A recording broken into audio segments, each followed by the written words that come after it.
Did you know that on Christmas Eve, 1945, 5 children vanished into thin air during a house fire and were never seen again? They stood there, feeling totally helpless, watching their home go up in flames, thinking their kids were gone. But when the ashes finally cooled down, guess what? There were no bodies, not a single bone in sight.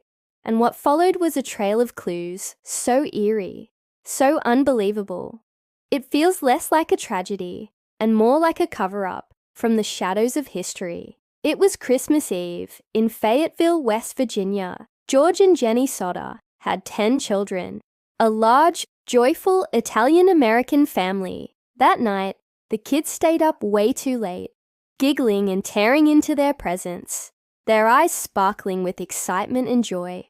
So, around midnight, Jenny finally looked at us and said, "All right, you guys, it's definitely time for bed." One by one, the lights went out, leaving everything in darkness.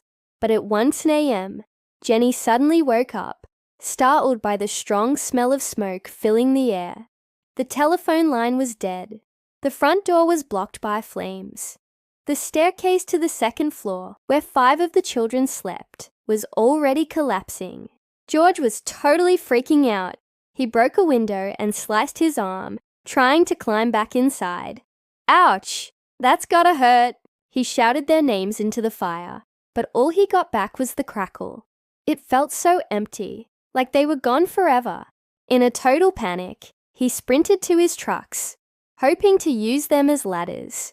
But both of them just wouldn't start. What a nightmare. He tried to pump water from a barrel. It was frozen solid. Every single attempt failed.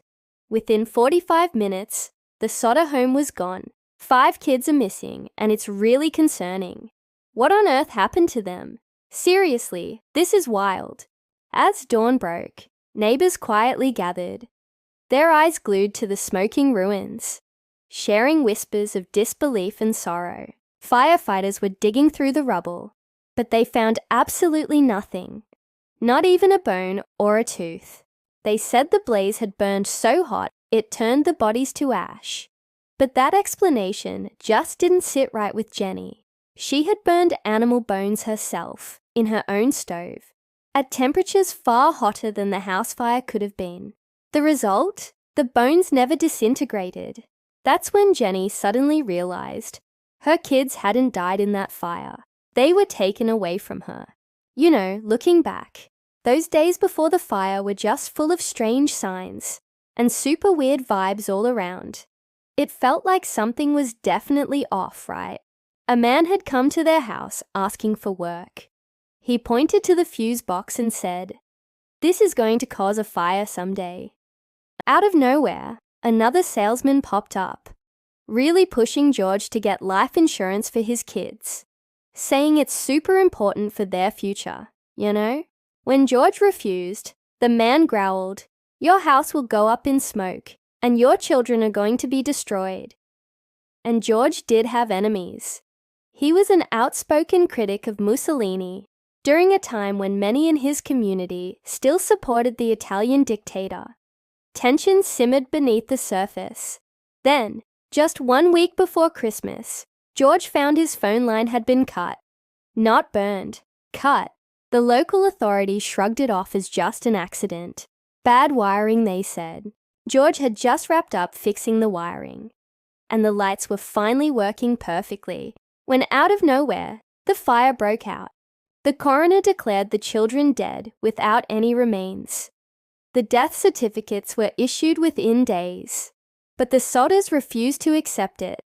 They were super curious and wanted to check things out, but the sheriff was like, "No way!" They even reached out to the FBI, and J. Edgar Hoover himself responded saying that while it fell within their jurisdiction, local authorities had to invite them. Fayetteville just said no, and poof, the investigation got shut down, just like that. So, check this out. Then came the witnesses. One woman at a rest stop said she spotted the kids inside a car on the night of the fire. Can you believe that? Someone else mentioned spotting them at a motel the next morning. with two odd adults. In 1947, a woman in St. Louis saw a newspaper photo of the children and swore she had seen one of them, alive years later. Every lead gave us a rush of hope. Then bam, total letdown hit hard. George traveled thousands of miles, chasing down every rumor, from Florida to Kentucky, searching for even one of his missing children. But the truth always slipped through his fingers, just like smoke in the wind, you know. 2 decades later, in 1967, a mysterious envelope showed up out of nowhere. No return address, just pure intrigue. There was this striking black and white photo of a young guy, probably in his 20s. On the back, a cryptic message was written in shaky handwriting. Louis Sodder, I love brother Frankie. Lil boys. Louis was one of the sons who went missing, and honestly, it really hit hard for everyone involved. The resemblance in the photo was uncanny. The same eyes, the same jawline, and that smile. It was like looking at a long-lost twin, you know. But where had the photo come from? The envelope was postmarked from Kentucky. But there were no leads, no names. George and Jenny hired private detectives. One vanished completely, and the other refused to ever speak of the case again. In a state of grief and defiance, George built a massive billboard beside Highway 16. It featured the faces of his 5 missing children. What happened to them? Were they kidnapped, murdered, or are they still out there?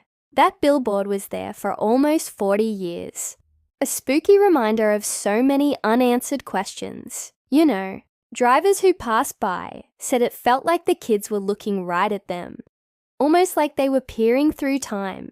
The sign turned into a local legend, known as the Mountain of Lost Souls. It's a spot everyone talks about. And every Christmas Eve, on the anniversary of the fire, locals swore they could smell a faint scent of smoke drifting down from the hills. Some folks are saying the mafia took the kids as revenge for George's stand against Mussolini. Wild, right?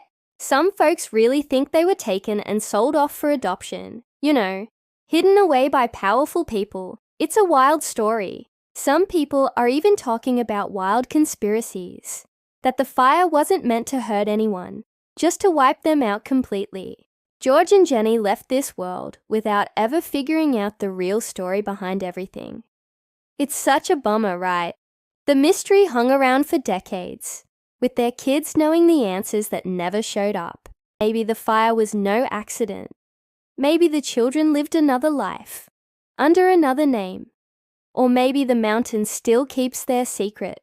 And when the wind blows through Fayetteville on Christmas Eve, some say you can still hear them calling from the smoke. Mama, we're here.